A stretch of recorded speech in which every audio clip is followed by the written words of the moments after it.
And we're live. Lori Jo Vest here with Pop Speed Digital Marketing's Hot Take Tuesday. And this week we're talking about the big game or the superb owl, as we hear it referred Yeah. to. We're going to call it the Super Bowl because, it's the Super Bowl and this is a little news show, so we say. Right. So we're going to talk about the Super Bowl. I'm going to let Kylie get us started. We Yeah. thought we'd just pull three things that we thought were kind of cool that happened or interesting or just a different take on what's going on. So Kylie, take it away. What are our three big things? Our three big things from the Super Bowl. First is, of course, Beyonce drops new music. She drops a country song ahead of her country album. So different for her, but we thought it was a really creative way to go about it. Jeremiah Fennell, if anybody was watching Super Bowl coverage the week prior in Vegas, you definitely know who Jeremiah is, the cutest sports reporter ever.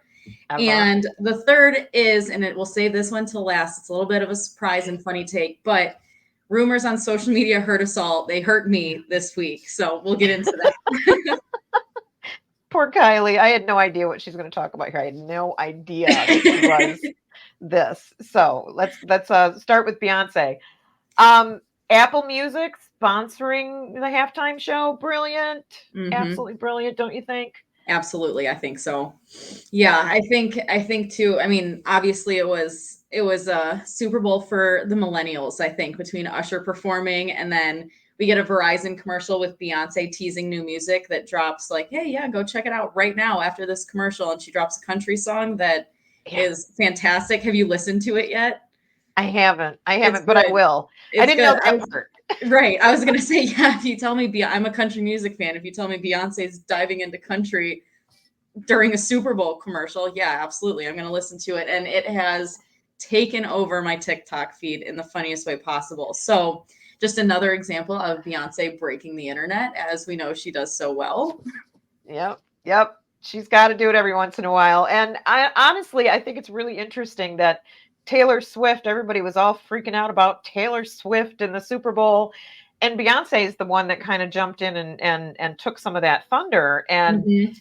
but they're not competitive. They Yeah, are, I guess, good friends and they support each other. It's really cool. So I thought that was kind of neat that these women two supporting powerful women. women Yeah, were, real highlight of what happened on Sunday. So yeah. next, we're going to talk about the cutest kid in the whole land.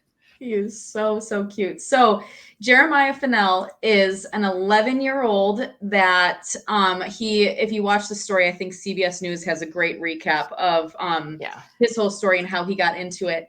But he was around the players, around the Super Bowl all week in Vegas, interviewing everybody, asking some very well thought out, great questions, Yeah. impressing all of the players. And he's got a pretty incredible story. At 7 years old, he fell in love with football and couldn't play because of a neurological condition.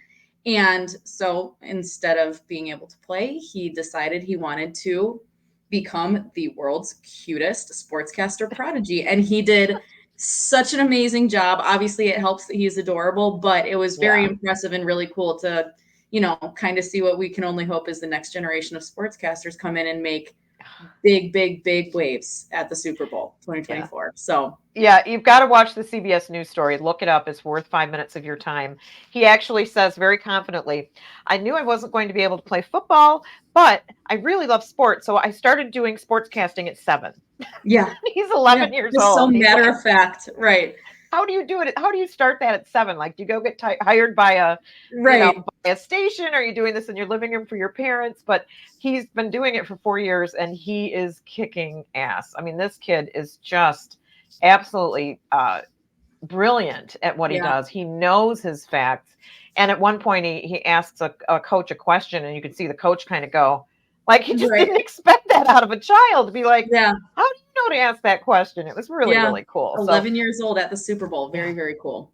yeah, worth taking a look for him. So, Yeah. if you didn't hear about him then, you should hear about him now. And then here's Kylie's sad This story. is my This is sad why, story of the week, right after the feel good one. So, this is our example of social media rumors hurting us all. If yeah, your For You page on TikTok looks anything like mine, or your Twitter, or your Instagram, anything like that, you heard the rumor that Usher was going to bring out Justin Bieber during his halftime show. Yeah. I grew up and was the biggest believer Oh, on the face of the earth. So I never naturally, knew when I this. heard that, yeah, I got I very never knew this. excited. And basically, there was no evidence to support this. This was just a rumor that somebody threw out that caught fire on social media, and then everybody assumes that it's fact. So if Yeah. you're somebody like me, you're a fan of Usher, but Justin Bieber, if he comes out, he's totally taking over your excitement. Yeah. And so instead of really enjoying the Usher halftime show, which I think he did a wonderful job, I'm sitting there waiting the entire time for Justin Bieber to come out, for him to not show up. So it's just a wonderful Little heartbreak. example not to believe everything you see on Yeah. social media. Well, I have to say, I really did enjoy the Taylor Swift parachuting in at halftime, and then Travis Kelce proposing, and then Right. her saying Joe Biden was the best and we should all vote for him. And it was just like, who would did people actually believe that? I don't Right. know, but Right. it spread like wildfire, and it just kind of generated some nasty stuff, Yeah. some comments and some hatred that really wasn't necessary. So Yeah. it can hurt you in ways like it hurt Kylie, but it can also be used, unfortunately, Absolutely. to spread negative feelings. So Yeah. we are not about that. We don't get into that kind of thing. Definitely. But we will definitely tell you what's happening on social and the crazy things that are going on. So Yeah. this is a little bonus that we want to talk about. This actual image is going bananas and becoming this crazy meme, kind of like the one with the drunk girl whispering in the guys, or looking like she's whispering, but she's yelling. That one from Yep. a couple of years ago. This is the new big meme. What have you seen it say, Kylie? I can't recall Oh any of my the gosh. crazies I I've seen mean, so far. everything that you can imagine, I have seen with this meme. My favorite one, being a Taylor Swift fan, is just all caps, like he's screaming Taylor Swift lyrics, which, I'm sure he wasn't. I won't speculate what he was saying, but I'm sure he was not, but could have been. That probably would have been much nicer. But I saw some other ones that said, me when they get my coffee order wrong. I mean, Yeah. makes sense. Yep. A few more If about we Taylor don't Swift. win, my girlfriend's Yeah, going to break up with me. I saw that one. That's Yeah, another one. if we don't Uh, win, Taylor will make an album about me. Yeah, so just, and then we've seen some brands jump on it too. We talked about trend jacking last week. There's some really, really key, funny, versatile brand takeaways that we've seen with it too. So just the current most viral meme that you could find. We couldn't talk about the Super Bowl without talking about this moment. So yeah. Now, the thing that I want to bring up I want to bring this up because part of this image, there's been a conversation about how players should never yell at their coaches like that. And, oh, this means he's a bad guy and this means he's mean. And people are making all kinds of inferences beyond the humor. And we actually talked about it in our meeting yesterday that, what impressions did we have of this particular situation where he was obviously very passionate, very upset. And in hindsight, the coach was like, he's passionate. I love that kid. He's great. This is just part of what happens. yeah. Kylie, you had a unique take on that because of your background as a college athlete. What did you Yeah, think? I think it's one of those things. Obviously, Travis Kelce and Taylor Swift's relationship has brought a whole entire new demographic into football and into the sports world, right? Yeah. So I think it makes sense. I think it's one of those things where when you're seeing something that you're not used to seeing, it's very easy to make inferences. It's very easy to make assumptions.